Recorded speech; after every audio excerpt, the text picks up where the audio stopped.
വിശുദ്ധ മർക്കോസ് എഴുതിയ സുവിശേഷം 5-ാം അധ്യായത്തിൻ്റെ 19-ാമത്തെ വാക്യം.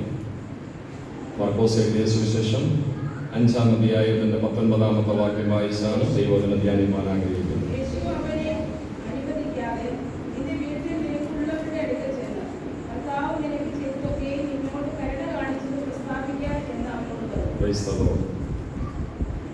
ബൈബിൾ എല്ലാവരും തുറന്ന് നോക്കുക, വായിക്കുക.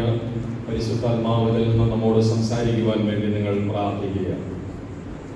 ഈ ആരാധനാലയത്തിൽ തുറന്ന് കേൾക്കുന്ന ദൈവവചന സന്ദേശം നമ്മുടെ ജീവിതത്തിൽ അനുഗ്രഹമായി തീരുവാൻ, ഒരു ദൈവശബ്ദമായി തീരുവാൻ, ദൈവിക ദൂതായി തീരുവാൻ എല്ലാ ദൈവമക്കളും ദൈവത്തോട് പ്രാർത്ഥിക്കുക.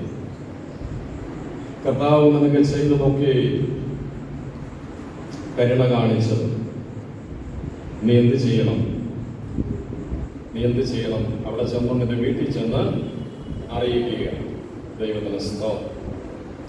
ആധുനിക പരിഭാഷ ബൈബിളിൽ കിടക്കുന്നത് ഇങ്ങനെയാണ്: കർത്താവ് തൻ്റെ കരുണയാൽ നിനക്ക് ചെയ്തിരിക്കുന്നത് ഒക്കെ.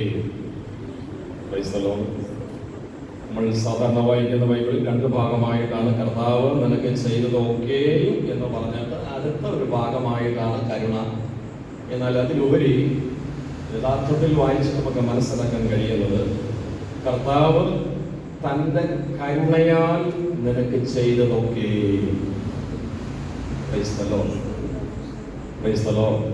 ഒരു ഹല്ലേലൂയ പറഞ്ഞാണ്ട് ദൈവമക്കൾ ഇന്ന് ആ വാക്യം നാം വ്യക്തിപരമായിട്ട് അങ്ങ് ഏറ്റെടുക്കുക. കർത്താവ് തൻ്റെ കരുണയാൽ എനിക്ക് ചെയ്തതൊക്കെ. ദൈവത്തിന്റെ കരുണയാൽ നമുക്ക് ഒത്തിരി കാര്യങ്ങൾ ചെയ്തിട്ടില്ലേ? സ്തോത്രം, സ്തോത്രം, സ്തോത്രം, സ്തോത്രം. ദൈവത്തിൽ നമുക്ക് കിട്ടിയതെല്ലാം ദൈവത്തിന്റെ കരുണയാണ്. രക്ഷ ദൈവത്തിന്റെ കരുണയാണ്. നീതീകരണം ദൈവത്തിന്റെ കരുണയാണ്. ശുദ്ധീകരണം ദൈവത്തിന്റെ കരുണയാണ്. അതുപോലെ തേജസ്കരണത്തിന് വേണ്ടി നമ്മെ ഒരുക്കിക്കൊണ്ടിരിക്കുന്നത് ദൈവത്തിന്റെ കരുണയാണ്.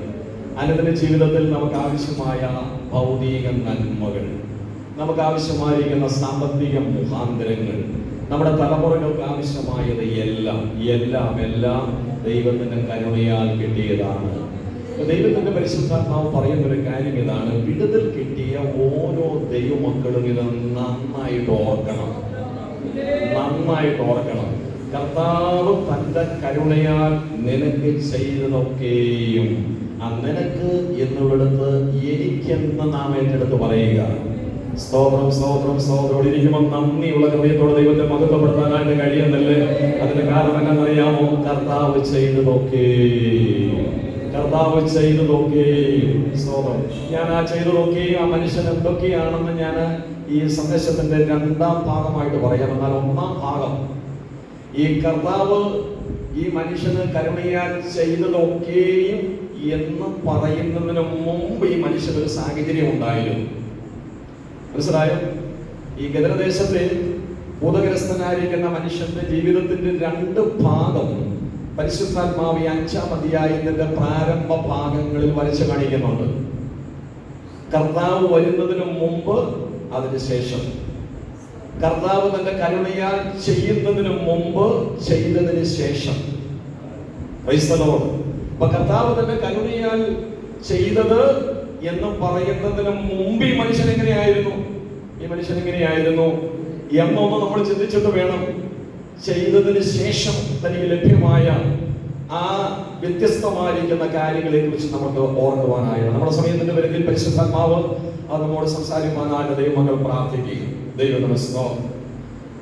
ഈ ഒരു മനുഷ്യന് വേണ്ടിയിട്ടാണ് നമ്മുടെ കർത്താവായ യേശു ക്രിസ്തു തൊട്ട് തലേ ദിവസത്തെ ഒരു പകൽ മുഴുവനുമുള്ള ശുശ്രൂഷയ്ക്ക് തുടർന്ന് യാതൊരു വിശ്രമവും ഇല്ലാതെ താൻ പടക് കയറി ഏകദേശം 10 കിലോമീറ്റർ ഗലീല കടലിൽ നിന്ന് 10 കിലോമീറ്ററോളം അകലമുള്ള ദക്കപ്പൊലി ദേശത്തേക്ക് കടന്നു വരുന്നത്.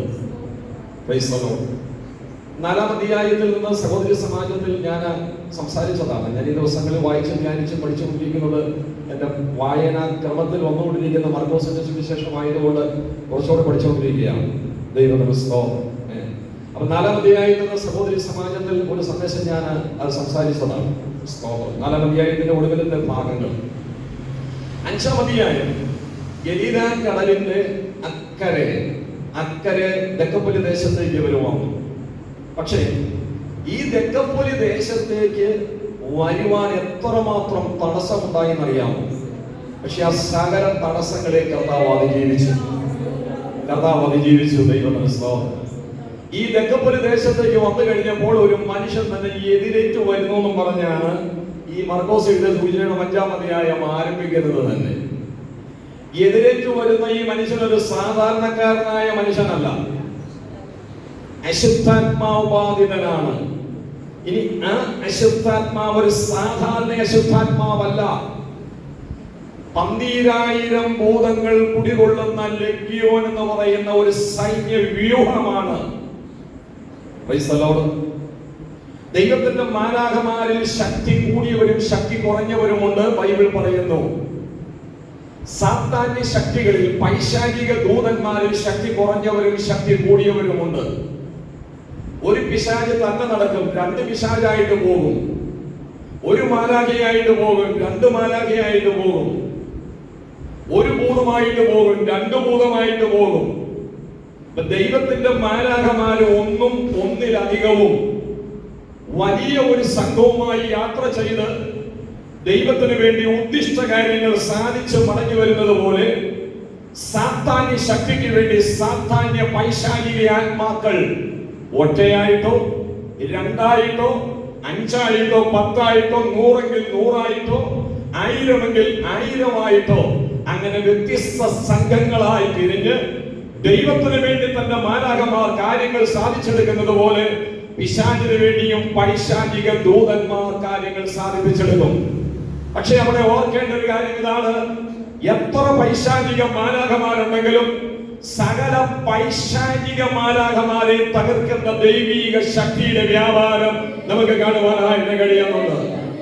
12,000 പൈശാചിക ആത്മാക്കൾ കുടികൊള്ളുന്ന ലെഗ്യോൻ ഒരു സൈന്യ വ്യൂഹം ഒരു മനുഷ്യനിലേക്ക് കയറിയിരിക്കുകയാണ്. ദെക്കപ്പൊലി ദേശത്ത് ഈ മനുഷ്യൻ ദെക്കപ്പൊലി ദേശത്ത് യേശു ചെന്നപ്പോൾ ഈ മനുഷ്യൻ യേശുവിനെ എതിരേറ്റ് വരികയാണ്. ഇനി യേശു ഈ മനുഷ്യന്റെ ജീവിതത്തിൽ രൂപാന്തരം വരുത്തുന്നതിന് മുമ്പ് അവർ പറഞ്ഞിരിക്കുന്നതാണ്, കുറിവാക്യം നമ്മൾ വായിച്ചത്, ദൈവം തന്റെ കരുണയാൽ നിനക്ക് ചെയ്തിരിക്കുന്നത് എന്തെന്നോർത്ത് നീ അതെല്ലാവരോടും പറയണമെന്ന് പറയുമ്പോൾ ദൈവത്തിന്റെ കരുണയാൽ ചെയ്യുന്നതിന് മുമ്പ് ഈ മനുഷ്യന്റെ ജീവിതത്തിന്റെ പരാജയങ്ങൾ ഒന്നിനു പുറകെ ഒന്നായിട്ട് അവിടെ കാണാൻ കഴിയുന്നുണ്ട്. ഞാനത് ഓരോന്നും ഇവിടെ ബൈബിൾ വാക്യങ്ങൾ കിടക്കുന്നുണ്ടെങ്കിലും വാക്യപ്രതിവാക്യമായിട്ട് ഇനി വായിപ്പിക്കാനായിട്ട് നമ്മുടെ മുൻപാകെ സമയമില്ല. പക്ഷെ എന്റെ പഠനത്തിലും ധ്യാനത്തിലും ഞാൻ നോട്ട് ചെയ്തിരിക്കുന്ന കാര്യങ്ങൾ ദൈവമക്കളോട് പറയാം. ഒന്നാമതായിട്ട് മനുഷ്യന്റെ താമസം എവിടെയാണെന്ന് അറിയാമോ? കല്ലറയിൽ. കല്ലറ എന്തിനെ കാണിക്കുന്നു? മരിച്ചവരെ മറവ് ചെയ്യുന്ന സ്ഥലമാണ്. 12,000 ലെഗ്യോൻ അധിവസിക്കുന്ന ഈ മനുഷ്യൻ, ഇവന് മനുഷ്യനെ കാണുന്ന ഇഷ്ടമല്ല, ഇവനൊരു സമൂഹത്തെ കാണുന്നത് ഇഷ്ടമല്ല, ഇവന് വീട്ടിൽ താമസിക്കുന്നത് ഇഷ്ടമല്ല, ഇവൻ മരിച്ചവരോടുകൂടെയാണ് ഇരിക്കുന്നത്. മനുഷ്യന്റെ ജീവിതത്തിന്റെ പരാജയത്തിന്റെ 1-ാം ഭാഗം കാണാൻ കഴിയുന്നുണ്ട്. ഇവനൊരു സമൂഹവുമായി ബന്ധപ്പെടുന്നില്ല, ഇനി ആരെങ്കിലും ഒരു മനുഷ്യനുമായിട്ട് ബന്ധപ്പെടുന്നില്ല. ഇവൻ ആരുടെ കൂട്ടുകെട്ടാണെന്ന് അറിയാമോ? മരിച്ചവരുടെ കൂട്ടുകെട്ടാണ്. ദൈവത്തിന്റെ സ്തോത്രം. പൈശാചിക ശക്തി ഒരു മനുഷ്യനെ എത്രമാത്രം അധപ്പതിപ്പിക്കാനായിട്ട് കഴിയുമോ എന്നുള്ളതിന്റെ ഏറ്റവും വലിയ തെളിവാണ് അവിടെ കാണാനായിട്ട് കഴിയുന്നത്. കർത്താവിന്റെ സ്തോത്രം. പക്ഷെ കൃപ പ്രാപിച്ച ദൈവമക്കൾ കർത്താവിന്റെ ജീവിതത്തിൽ നന്മ ചെയ്തപ്പോൾ ഇവന്റെ കൂട്ട് കല്ലറയിലല്ല, ഇവന്റെ കൂട്ട് മനുഷ്യരുമായി ബന്ധപ്പെട്ടാണ്. എന്റെ കാര്യം ജീവനുള്ളവരെ ആരെ ഇവൻ ഇഷ്ടമല്ല. മനസ്സിലായോ? വ്യത്യസ്തലേഖനം വായിക്കുമ്പോൾ അവിടെ ഒരു വാക്ക് നമുക്ക് കാണാനായിട്ട് കഴിയുന്നുണ്ട്. അതുകൊണ്ട് ഉറങ്ങുന്നവനെ ഉണർന്ന് മരിച്ചവരുടെ ഇടയിൽ നിന്ന് നീ എഴുന്നേൽക്ക, എന്നാൽ ക്രിസ്തു നിന്റെ മേൽ പ്രകാശിക്കും. സ്തോത്രം, സ്തോത്രം, സ്തോത്രം, സ്തോത്രം. ഒരു ക്രിസ്തു വിശ്വാസിയെ കുറിച്ച് ദൈവമായ കർത്താവ് ആഗ്രഹിക്കുന്നത് അവൻ എഴുന്നേറ്റ് ദൈവത്തിന് വേണ്ടി പ്രകാശിക്കുവാനായിട്ടാണ്. ആത്മീയമായി നിർജീവമായിട്ട് കിടക്കുന്നവരുടെ കൂട്ടുകെട്ടല്ല, ദൈവമില്ലാത്തവരുടെ കൂട്ടുകെട്ടല്ല, ആധ്യാത്മിക ചിന്തകളില്ലാത്തവരുടെ കൂട്ടുകെട്ടല്ല, പ്രാർത്ഥനയില്ലാത്തവരുടെ കൂട്ടുകെട്ടല്ല, ആരാധനയില്ലാത്തവരുടെ കൂട്ടുകെട്ടല്ല, ജീവിത നിലവാരമില്ലാത്തവരുടെ കൂട്ടുകെട്ടല്ല, വിശുദ്ധ ജീവിതമില്ലാത്തവരുടെ കൂട്ടുകെട്ടല്ല. ദൈവത്തിന്റെ സ്തോത്രം. ആത്മീയ ജീവൻ പ്രാപിച്ച, കൃപ പ്രാപിച്ച, അഭിഷേകമുള്ള, പരിശുദ്ധാത്മാവിനാൽ ജ്വലിച്ച് പ്രകാശിക്കുന്ന ഒരു ക്രിസ്തു വിശ്വാസിയോട് ചേർന്ന് കർത്താവിന് വേണ്ടി നിൽക്ക്. അവിടെ ദൈവപ്രവൃത്തിയുടെ ആഴങ്ങൾ തിരിച്ചറിയുവാനായിട്ട് കഴിയുന്നുണ്ട്.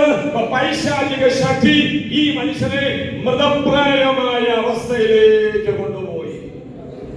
ഇനി മൃതപ്രായമായ അവസ്ഥയിലേക്ക് ഒരു വ്യക്തി പോവുകയാണെങ്കിൽ അവിടെ നമ്മൾ ഓർത്തോളണം, ഉള്ളിൽ വ്യാപരിക്കുന്നത് എന്ത് സാധനമാണ്? പുറമെ പറയണ്ട.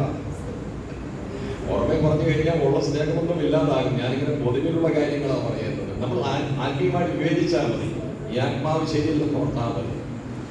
മരിച്ച ആളുകൾ എന്നു പറഞ്ഞാൽ ആത്മീയമായി മരിച്ചു കിടക്കുന്നവരുമായിട്ടാണ് നിരന്തര സമ്പർക്കമെങ്കിൽ, ജീവൻ പ്രാപിച്ച ആരുമായിട്ട് ഒരു സമ്പർക്കവും ഇല്ലെങ്കിൽ നമ്മൾ മനസ്സിൽ ഓർത്തോളം ഈ ആത്മാവ് വേറെ ആത്മാവാണ്. ഇത് നല്ല ഒന്നാമര കുടിമൂത്ത സാധനമാണ്. ഇതൊന്നും രണ്ടും ഒന്നും അല്ല. ഇത് 50 ഒതുങ്ങത്തില്ല, 100 ഒതുങ്ങത്തില്ല, 1000 എന്ന സംഖ്യയിൽ ഒതുങ്ങത്തില്ല. അതിനേക്കാളും മോളിട്ട് കയറിപ്പോയി.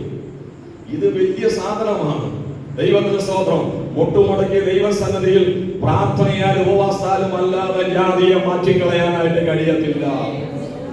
കർത്താവ് പറഞ്ഞല്ലോ, എങ്കിലും പ്രാർത്ഥനയാലും ഉപവാസത്താലും അല്ലാതെ. സ്തോത്രം, സ്തോത്രം. ആ ജാതി നീങ്ങിപ്പോകത്തില്ല, ആ ശക്തി നീങ്ങിപ്പോകത്തില്ല, ആ ബന്ധനം നീങ്ങിപ്പോകത്തില്ല. ഹല്ലേലൂയ. എപ്പോഴും എപ്പോഴും എപ്പോഴും ആ മൃതപ്രായമായ അവസ്ഥയിലേക്ക് വലിച്ചിടുന്ന, നമ്മെ ജഡീകരാക്കുന്ന, ഭൗതിക ഭോഗാസക്തികളിലൂടെ നമ്മെ കടത്തിവിടുന്ന ആ ചിന്താഗതികളിൽ നിന്ന് എങ്ങനെ ജയം പ്രാപിപ്പാനായിട്ട് കഴിയും? ഒറ്റ കാര്യമാണ് ദൈവത്തിന്റെ ആത്മാവ് പറയുന്നത്. നിരന്തര പ്രാർത്ഥനകളിലൂടെയോ ഉപവാസങ്ങളിലൂടെയോ മാത്രമേ ആ ദുഷ്ടശക്തിയുടെ ആത്മാവിൽ ജയം പ്രാപിപ്പാനായിട്ട് കഴിയുകയുള്ളൂ. ഈ മനുഷ്യന്റെ വാസം എവിടെയാണെന്നാണ് പറയുന്നത്? കല്ലറയിലാണ്. രണ്ടാമത്തെ ഒരു പ്രത്യേകത ആ പാസേജ് വായിക്കുമ്പോൾ ദൈവത്തിന്റെ ആത്മാവ് അവിടെ കൊടുത്തിട്ടുണ്ട്. ഇവൻ കീഴ്പ്പെടുന്നവനല്ല. മനസ്സിലായോ? കീഴ്പ്പെടുമില്ല, കീഴ്പ്പെടുത്തുകയുള്ളൂ. ആരെയും കീഴ്പ്പെടുത്തും? ശരീരം കൊണ്ടും ബുദ്ധി കൊണ്ടും ഒക്കെ കീഴ്പ്പെടും. മനസ്സിലായോ? ഒരിക്കലും കീഴ്പ്പെടത്തില്ല. ദൈവത്തിന്റെ മുമ്പിലും കീഴ്പ്പെടത്തില്ല, മനുഷ്യന്റെ മുമ്പിലും കീഴ്പ്പെടത്തില്ല. ചില കുറച്ച് അവൻ ആരെയും പേടിയില്ല, അവർക്ക് ആരെയും പേടിയില്ല. സൂക്ഷിച്ചോളണം. അതൊക്കെ ഒന്നൊന്നര സാധനം എന്ന് പറയും. അപ്പനെ പേടിയില്ല, അമ്മയെ പേടിയില്ല, ഭാഷയെ പേടിയില്ല, പഞ്ചായത്തിനെയും പേടിയില്ല, ഭൂമിയിൽ ഒന്നിനെയും പേടിയില്ല എന്ന് പറയും. ഭൂമിയിൽ ഒന്നിനെയും പേടിയില്ല എന്ന് പറയുന്ന സാധനത്തെ കുറിച്ച് നമ്മുടെ മനസ്സിലൊരു ചിന്ത വേണം. കീഴ്പ്പെടുമില്ല, അനുസരിക്കുമില്ല, വിധേയപ്പെടുത്തുമില്ല, കീഴ്പ്പെടുത്തിക്കൊണ്ടിരിക്കും. എല്ലാത്തിനെയും കീഴ്പ്പെടുത്തിക്കൊണ്ടിരിക്കും. ദൈവത്തിന് സ്തോത്രം. പക്ഷെ അവിടെ പരിശുദ്ധാത്മാവ് പറയുന്ന ഒരു കാര്യം ഇതാണ്: കർത്താവിന്റെ ശക്തിയുള്ള സാന്നിധ്യത്തിന് വിധേയപ്പെടുമ്പോൾ, യാക്കോബ് പറഞ്ഞിരിക്കുന്ന വാക്യത്തിനോടൊന്നും അങ്ങ് ചേർത്തങ്ങ് ബന്ധിപ്പിച്ച്, കർത്താവിന്റെ സന്നിധിയിൽ താഴുവീൻ, അവൻ നിങ്ങളെ ഉയർത്തോ. ദൈവാത്മാവ് എന്ന് പറയുന്നത് കീഴ്പ്പെടാത്ത ആത്മാവല്ല, കീഴ്പ്പെടുന്ന ആത്മാവാണ്. ദൈവാത്മാവിനെ ദൈവം നമുക്ക് നൽകി തന്നിരിക്കുന്നത് ഞാൻ സ്വയമായിട്ട് കീഴ്പ്പെടാൻ വേണ്ടിയില്ല. ഞാൻ കീഴ്പ്പെടാതെ നിങ്ങളെ എല്ലാവരെയും കീഴ്പ്പെടുത്താൻ വേണ്ടി, നാട്ടുകാരെ മുഴുവനും കീഴ്പ്പെടുത്താൻ വേണ്ടിയിട്ട് ഞാൻ നടന്നു കഴിഞ്ഞാൽ എന്റെ ആത്മാവ് ഏതാത്മാവാണെന്ന് ആത്മീയമായിട്ട് വിവേചിച്ചോളണം. ആദ്യം അവരവര് തന്നെ കീഴ്പ്പെടണം. ആദ്യം അവരവര് തന്നെ സമർപ്പിതരായി തീരണം. ദൈവത്തിന്റെ സ്തോത്രം. അവൻ രണ്ടാമത് ഈ മനുഷ്യന്റെ ബലഹീനത പരിശുദ്ധാത്മാവ് തുറന്നു കാണിക്കുകയാണ്. ഒരിക്കലും കീഴ്പ്പെടത്തില്ല, താഴ്മയില്ല, വിനയമില്ല, കീഴ്പ്പെടുന്ന ഒരു മനോഭാവം അവിടെ കാണാനായിട്ട് കഴിയുന്നുണ്ട്. മൂന്നാമത് ദൈവത്തിന്റെ ആത്മാവ് പറഞ്ഞിരിക്കുന്നത് അവൻ ചങ്ങലയെ ഉരുമ്മി ഒടിക്കുന്നവനാണ് എന്ന് പറഞ്ഞാൽ അവൻ ഒടിച്ചു കളയുന്നവനാണ്. അവൻ പണിയുന്നവനല്ല, അവൻ ഒടിക്കുന്നവനാണ്. മനസ്സിലായോ? ജീവിതത്തിൽ ഒന്നും പണിതിട്ടില്ല, നാശം മാത്രമേ ഉള്ളൂ. എന്തിന് ജനിച്ചു ആർക്കൊരു പ്രയോജനം? എങ്ങോട്ട് നോക്കിയാലും കണ്ണുനീര്. മാതാപിതാക്കന്മാർ പരസ്യമായി പറയുന്നില്ലെങ്കിലും ദുഃഖത്തോടെ പലരും രഹസ്യമായി പറഞ്ഞു കേട്ട പോസ്റ്റർ ജനിക്കണ്ടായിരുന്നു. അത് ജനിക്കണ്ടായിരുന്നു. അതിനുവേണ്ടി കഷ്ടപ്പെട്ടത് വെറുതെയായി പോയി, പണം മുടക്കിയത് വെറുതെയായി പോയി, പഠിപ്പിച്ചത് വെറുതെയായി പോയി. വെറുതെയായി. ഇല്ലായിരുന്നെങ്കിൽ ഇല്ല എന്നുള്ളൊരു ദുഃഖം മാത്രമേ ഉണ്ടാകുന്നുള്ളൂ. പക്ഷെ ആ ഇല്ല എന്നുള്ളൊരു ദുഃഖത്തിന് അപ്പുറമായി 1000 ദുഃഖമാണ് മാറ്റി വെച്ചിരിക്കുന്നത്. ഇത് വീട്ടിലും സഭയിലും സമൂഹത്തിലും രക്ഷിക്കപ്പെട്ടവരിലും രക്ഷിക്കപ്പെടാത്തവരിലും എല്ലാം ഉണ്ട് എന്ന് പറഞ്ഞാൽ ദൈവത്തിന്റെ അവിടെ പറയുന്ന ഒരു കാര്യം ഇതാണ്: ഒടിച്ചു കളയുക. മനസ്സിലായോ? നശിപ്പിക്കുക, മുട്ടിപ്പിക്കുക, ഒന്നും നന്നാക്കുകയില്ല, പണിയുകയല്ല, ഒടിക്കുകയാണ്. പൗലോസ് പറയുന്ന ഒരു കാര്യം പരിശുദ്ധാത്മാവ് രേഖപ്പെടുത്തിയിട്ടുണ്ട്. സ്തോത്രം. തകർക്കാനല്ല, പണിയുവാനാണ് ദൈവം നമ്മെ വിളിച്ചത്. ഒടിക്കാനല്ല. ഇനി ഒടിഞ്ഞതുണ്ടെങ്കിൽ അതിനെ കൂട്ടിച്ചേർക്കാനാ ദൈവം നമ്മെ വിളിച്ചത്. കർത്താവിന് നന്ദിയോടെ സ്തോത്രം. ഒടിച്ചു കളയുക, തകർത്ത് കളയുക, നശിപ്പിക്കുക, വെട്ടൊന്ന് മുറിരണ്ട എന്നൊരു മനോഭാവമെല്ലാം എല്ലായ്പ്പോഴും ദൈവമക്കളോർത്തോളം അത് പൈശാചികമാണ്. അത് പൈശാചികമാണ്. സംയമനം, സ്നേഹം, ക്ഷമ, വിട്ടുവീഴ്ച, സാഹോദര്യ മനോഭാവം, ഇതെല്ലാം എന്ന് പറയുന്നത് ദൈവീകമാണ്. യേശുവിന്റെ കർത്തൃപ്രാർത്ഥന ഓർക്കുക: പിതാവേ, ഇവരറിയാതെ ചെയ്യുന്നതാകൊണ്ട് ഇവരോട് ക്ഷമിക്കണമേ. ദൈവത്തിന്റെ സഹോദരൻ, യേശു ഓടിക്കാൻ വന്ന ഒരുവനല്ല, യേശു പണിയാൻ വന്നവനാണ്. യേശു പുതുക്കാൻ വന്നവനാണ്. യേശു രക്ഷിപ്പാൻ വന്നവനാണ്. യേശു വളർത്താൻ വന്നവനാണ്. യേശു നിലനിർത്താൻ വന്നവനാണ്. യേശു പറഞ്ഞു, നിങ്ങൾക്ക് ജീവൻ ഉണ്ടാകുവാനോ, സാധ്യമായ ജീവൻ ഉണ്ടാകുവാനുമാണ് ഞാൻ വന്നത്. ആ ദൗത്യം ഏറ്റെടുത്ത്, ആ നിയോഗം ഏറ്റെടുത്ത് ജീവൻ പ്രാപിച്ച ദൈവമക്കൾക്കാരുടെ കർത്താവിനെ സ്തോത്രം ചെയ്യുകയാണ്. അപ്പൊ ഇവന്റെ മൂന്നാമത്തെ പ്രത്യേകത ദൈവമക്കൾ ഓർത്തോളം എന്താണ്? ഇവന് ഒടിച്ചു കളയും. ഞാൻ ഓരോന്ന് പറയുന്നത് ഓർത്തോളം ദൈവത്തിന്റെ സ്തോത്രം. അതിന്റെ ഒന്നാമത്തെ പ്രത്യേകത എന്താണ്? കൂട്ടുകെട്ടാരുമായിട്ടാണ്? കല്ലറ മരിച്ചവരുമായിട്ടാണ് കൂട്ടുകെട്ട്. രണ്ടാമത് ജീവിതത്തിൽ കീഴ്പ്പെടുകയില്ല, കീഴ്പ്പെടുത്തുന്ന മനോഭാവം മാത്രമേ ഉള്ളൂ. മൂന്നാമത്തെ കാര്യം, ഒന്നും പണിതിട്ടില്ല നാളിതുവരെ, ഒടിച്ചതും നശിപ്പിച്ചതും മാത്രമേ ഉള്ളൂ, കുടിപ്പിച്ചത് മാത്രമേ ഉള്ളൂ. നാലാമത്തെ പ്രത്യേകത അവിടെ പറയുന്നുണ്ട്: ഇവനെ അടക്കാൻ ആർക്കും സാധ്യമല്ല. ഒന്നും മിണ്ടാതിരിക്കുന്നു പറയുന്നവനെ കണ്ടു 50 പേര് നോക്കിയാലും ഒതുക്കാൻ പറ്റത്തില്ല. അവനെ ഒതുക്കാൻ പറ്റില്ല. അപ്പൊ ആരാലും ഒതുങ്ങപ്പെടാത്ത സാധനങ്ങൾ കണ്ടാ ഓർത്തോളണം. പറയില്ല, അതന്നെ അങ്ങനെ ഒതുങ്ങുന്നതല്ലെന്ന് പറയും.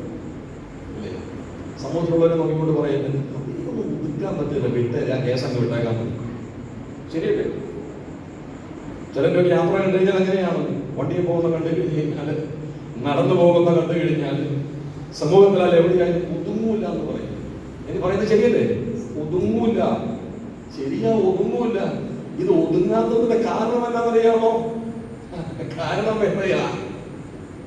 അതിന്റെ കാരണം ഉള്ളിലൂടെ ഇറങ്ങി പോണം. ഉള്ളിലുള്ളത് ഇറങ്ങി പോയാലേ ഇത് ഒതുങ്ങോളൂ. അല്ലാത്തിടത്തോളം കാലം ഇതിനെ ഒതുക്കാൻ നടക്കുന്നത് മണ്ടതരമാണ്, ബുദ്ധിശൂന്യമാണ്. വെറുതെ സമയവും സന്ദർഭവും പണവും അതിന്റെ പേരിൽ കളയാമെന്ന് മാത്രമേ ഉള്ളൂ. ഒതുങ്ങത്തില്ല. പോകേണ്ടത് പോയി, വരേണ്ട നല്ല ആത്മാ വരുമ്പോൾ മാത്രമേ ഒതുങ്ങുകയുള്ളൂ. അഞ്ചാമത്തെ പ്രത്യേകത അവിടെ കിടക്കുന്നത് എപ്പോഴും നിലവിളിയേ ഉള്ളൂ.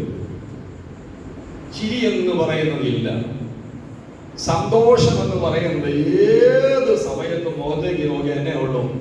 കരച്ചല് കരച്ചല് കരച്ചല് കരി. ഇത് തന്നെ എന്ത് കാലം വന്നാലും, ഏത് സന്തോഷം വന്നാലും, ആരെല്ലാം സന്തോഷിച്ചാലും, പള്ളി സന്തോഷം വന്നാലും, വീട്ടിൽ സന്തോഷം വന്നാലും, നാട്ടിൽ സന്തോഷം വന്നാലും, സഭയിൽ സന്തോഷം വന്നാലും, എന്തെല്ലാം വന്നാലും എന്നാ വിചാരിച്ചാ എന്നാ പറയാ, ഒരു സന്തോഷമില്ല. സന്തോഷം മുഖത്ത് വെളിപ്പെടുത്തത്തില്ല. അങ്ങനെ ഒരു വികാരമേ മുഖത്ത് വരത്തില്ല. ഓർത്തോളം ആത്മാവേദാന്നുള്ള കാര്യം പറയേണ്ട, മനസ്സിലായാലും പറയേണ്ട. അപ്പൊ അഞ്ചാമത്തെ കാര്യം എന്താണ്? എപ്പോഴും നിലവിളി. നിലവിളിയോട് ഇങ്ങനെ മോങ്ങി മോങ്ങി മോങ്ങി മോങ്ങി മോങ്ങി മോങ്ങി എല്ലാം നിലവിളി തന്നെ. ആറാമത്തെ മൂന്നാമത്തെ ദൈവത്തിന്റെ ആത്മാവ് ഈ മനുഷ്യന്റെ പോരായ്മയെ അവിടെ പറയുകയാണ്, സ്വന്തം ശരീരത്തെ ഉപദ്രവിക്കുകയാണ്. ശ്രദ്ധിച്ച നിങ്ങളെല്ലാവരും, സ്വന്തം ശരീരത്തെ ഉപദ്രവിക്കുക. ഈ ശരീരം എന്ന് പറയുന്നത് ദൈവത്തിന്റെ, ഉറക്കെ പറഞ്ഞേ, ദാനമാണ്. തെറ്റായ എല്ലാ ക്രമങ്ങളും ശരീരത്തെ ഉപദ്രവിക്കുന്നതിന് തുല്യമാണ്. മർദ്ദനം മാത്രമല്ല, തെറ്റായ എല്ലാ സ്വഭാവവും ശരീരത്തെ ഉപദ്രവിക്കുന്നതാണ്. മദ്യം ശരീരത്തെ ഉപദ്രവിക്കുക, ലഹരി ശരീരത്തെ ഉപദ്രവിക്കുക, പാപ സ്വഭാവങ്ങൾ ശരീരത്തെ ഉപദ്രവിക്കുക, തെറ്റായ ഭക്ഷണക്രമം ശരീരത്തെ ഉപദ്രവിക്കുക, വ്യായാമമില്ലായ്മ, അധ്വാനമില്ലായ്മ ശരീരത്തെ ഉപദ്രവിക്കുക, പിടിച്ചൊരു തല്ല് തല്ലി അടിയടിച്ചു, ഇത് മാത്രമല്ല ശരീരത്തെ ഉപദ്രവിക്കുന്നു പറയുന്നത്. ശരീരത്തിന്റെ നിലനിൽപ്പിനെതിരെ വരുന്നത് മുഴുവൻ ശരീരത്തെ ഉപദ്രവിക്കുകയാണ്. എല്ലാ ദൈവമക്കളും ഓർത്തോളം, ശരീരം ദൈവത്തിന്റെ ദാനമാണ്. ഇത് സംരക്ഷിക്കുവാൻ വചനം നമുക്ക് നിർദ്ദേശം നൽകിയിട്ടുണ്ട്. മനസ്സിലായോ? ഇതുപോലെ ഒരു പുസ്തകം വേറെയില്ല. മനുഷ്യ ജീവിതത്തിന്റെ, ലോകത്തിന്റെ സമസ്ത മേഖലകളെയും നന്നായി വിവരിച്ചിരിക്കുന്ന, ലോക ചരിത്രത്തിൽ പുസ്തകം എന്ന് പറയാൻ കഴിയുന്ന ഒരേ ഒരു പുസ്തകം വിശുദ്ധ ബൈബിൾ മാത്രമേ ഉള്ളൂ. ഹല്ലേലൂയ. ശരീരം ദൈവത്തിന്റെ ദാനമാണെന്ന് വിശുദ്ധ ബൈബിൾ പറയുന്നു. നിങ്ങളുടെ ശരീരം കൊണ്ട് ദൈവത്തെ മഹത്വപ്പെടുത്തുവാൻ പറയുന്നു. അധ്വാന പ്രകൃതം ശരീരത്തിന്റെ ഒരു ഭാഗമാണെന്ന് വിശുദ്ധ ബൈബിൾ പറയുന്നു. ദൈവത്തിന്റെ സ്തോത്രം. ശരീരവുമായി ബന്ധപ്പെട്ട് വിശുദ്ധ ബൈബിൾ പറഞ്ഞിരിക്കുന്ന ദൂതുകളും ആലോചനകളും നമുക്ക് കാണുവാനായിട്ട് കഴിയുന്നുണ്ട്. അതുകൊണ്ട് തല്ലി പൊട്ടി ഇടിച്ചു അടിച്ചു ഇത് മാത്രമല്ല ശരീരത്തെ ഉപദ്രവിക്കുന്നത്, ബാക്കിയുള്ള എല്ലാ കാര്യങ്ങളും, തെറ്റായ എല്ലാ ക്രമങ്ങളും ഓരോരുത്തർ തനിയോ അല്ലെങ്കിൽ മറ്റുള്ളവരാലോ ശരീരത്തെ ഉപദ്രവിക്കുകയാണ്. അതുകൊണ്ട് ഒരു ശരീരവും ഉപദ്രവിക്കപ്പെടാനുള്ളതല്ല. ഇത് ഭാവിയിൽ രൂപാന്തരം പ്രാപിക്കാൻ വേണ്ടിയാണ് ഈ ശരീരം ദൈവം നമുക്ക് വേണ്ടി ഒരുക്കിയിരിക്കുന്നത്. അല്ലെ, കല്ലറയിൽ കൊണ്ടുപോയി വെച്ചു. അത് നേരത്തോട് നേരം കൂടുമ്പോൾ ക്ഷയിച്ച് ഉണങ്ങി വരണ്ട് പിന്നെ പൊടിഞ്ഞ് അത് മണ്ണിനോട് ചേർന്നു. കാണാനില്ല. ഞങ്ങൾ അവിടെ കൊണ്ടുപോയി വെച്ചത് ഇപ്പൊ കാണാനില്ല. പക്ഷെ അതിന്റെ അംശമൊക്കെ ആ ഭാഗങ്ങളിലുണ്ട്. ആ എല്ലാ അംശങ്ങളും ചേർന്നുകൊണ്ട് രൂപാന്തരപ്പെടുന്ന ഒരു ദിവസമുണ്ട്. ക്രിസ്തുവിൽ മരിച്ച വിശുദ്ധന്മാർ ഉയർത്തെഴുന്നേൽക്കും. ബലഹീനമായ മൺമയമായ ശരീരം കൊണ്ടുപോയി വെച്ചു. ആ ബലഹീനവും മൺമയവുമായ മധ്യമായ ശരീരത്തിലേക്ക് വിൺമയമായ ശക്തി വരുമ്പോൾ ആ ശരീരം രൂപാന്തരം പ്രാപിക്കും. ദൈവത്തിന്റെ സ്തോത്രം. ശരീരത്തിന്റെ ആകൃതി മാറുന്നില്ല. ശരീരത്തിന്റെ ആകൃതി മാറിയാൽ പിന്നെ തിരിച്ചറിയാൻ പറ്റത്തില്ല. മനസ്സിലായോ? ഇപ്പൊ കുമ്പപ്പള്ളിയിലുള്ള ദൈവമക്കൾ സ്വർഗത്തിൽ ചെല്ലുമ്പോൾ ഈ ശരീരമല്ല, രൂപാന്തര ശരീരമാണ്. പക്ഷെ ആത്മീയ ശരീരമാണ്, ക്രിസ്തുമയമായ ശരീരമാണ്, സ്വർഗീയ ശരീരമാണ്, വിൺമയമായ ശരീരമാണ്, ദൂതതുല്യമായ ശരീരമാണ്. അതുകൊണ്ട് പരസ്പരം തിരിച്ചറിഞ്ഞ് വിശേഷങ്ങൾ പങ്കുവെച്ച ദൈവത്തെ മഹത്വപ്പെടുത്താനായി തീരും. ശരീരത്തിന് എന്റെ മുഖഭാവം മാറിയപ്പോൾ നിങ്ങൾക്ക് തിരിച്ചറിയാൻ പറ്റും. നിങ്ങളിൽ പലരും തിരിച്ചറിയുന്നതിന്റെ കാരണം എന്താ? പ്രകൃതം മാറാത്തതും കൊണ്ടാണ്. അതിന് 10-25 കൊല്ലം കഴിഞ്ഞ് കഴിയുമ്പോൾ ചില ആളുകളെ കണ്ട തിരിച്ചറിയാത്തതിന്റെ കാരണം എന്താ? ആടെ മാറിപ്പോയി. ചില 50 കൊല്ലം കഴിഞ്ഞാലും 60 കൊല്ലം കഴിഞ്ഞാലും തിരിച്ചറിയും. ശരീരം കൃത്യമായി നോക്കുന്നവരും സൂക്ഷിക്കുന്നവരും മറ്റു രോഗപ്രയാസങ്ങൾ വരാത്തവരും ഒരേ ആരോഗ്യത്തിൽ നിലനിൽക്കുന്നവരുമായ ആളുകൾ. ആരോഗ്യവും അനാരോഗ്യവും മറ്റിതര പ്രശ്നങ്ങളും പ്രതിസന്ധികളുമാണ് ശരീരത്തെ ബലഹീനമായ നിലയിലേക്കും വിരൂപമായ നിലയിലേക്കും കൊണ്ടുപോകുന്നത്. പക്ഷെ രൂപാന്തര ശരീരം വന്നു കഴിയുമ്പോൾ ദൈവത്തിന്റെ സ്തോത്രം പരസ്പരം തിരിച്ചറിഞ്ഞ് ദൈവത്തെ മഹത്വപ്പെടുത്തുവാനായി തരും. അപ്പൊ നമ്മുടെ വിഷയം വരുന്നത്, ശരീരം ദൈവത്തിന്റെ ദാനമാണ്. ഒരു തരത്തിലും ശരീരം ഉപദ്രവിക്കപ്പെടരുത്. ഞാൻ എന്റെ ശരീരത്തെ ഉപദ്രവിക്കരുത്. തെറ്റായ ക്രമങ്ങളിലേക്ക് എന്റെ ശരീരത്തെ വിട്ടുകൊടുക്കരുത്. ദൈവത്തിന് സ്തോത്രം. ഈ ശരീരം കൊണ്ട് ഞാൻ എന്റെ ദൈവത്തെ മഹത്വപ്പെടുത്തണം. ഈ ശബ്ദം കൊണ്ട് ഞാൻ എന്റെ ദൈവത്തെ മഹത്വപ്പെടുത്തണം. ഈ ആരോഗ്യം ദൈവം തന്നിരിക്കുന്നത് ആരോഗ്യത്തിന്റെ ഒരു ഭാഗം എന്റെ ദൈവനാമത്തിന്റെ മഹത്വത്തിന് വേണ്ടിയാണ്.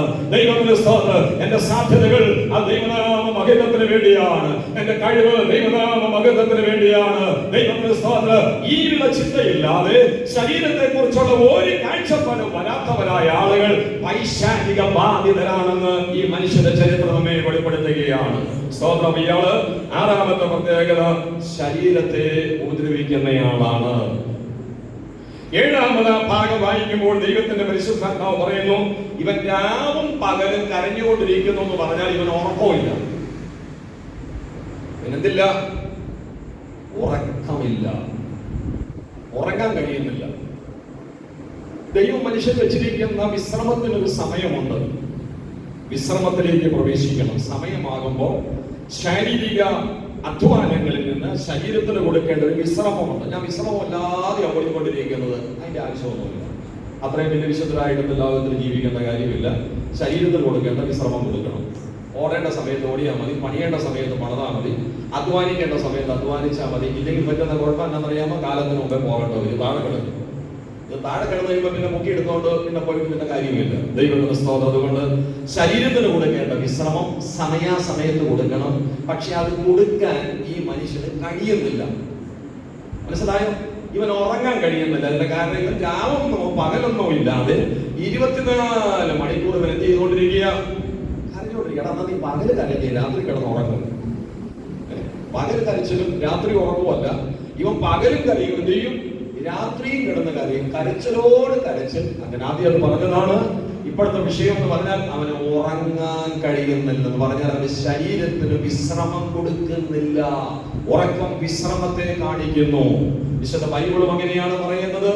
ആരോഗ്യശാസ്ത്രപരമായ രീതിയിലും വൈദ്യശാസ്ത്രപരമായ രീതിയിലും അങ്ങനെയാണ് പറയുന്നത്.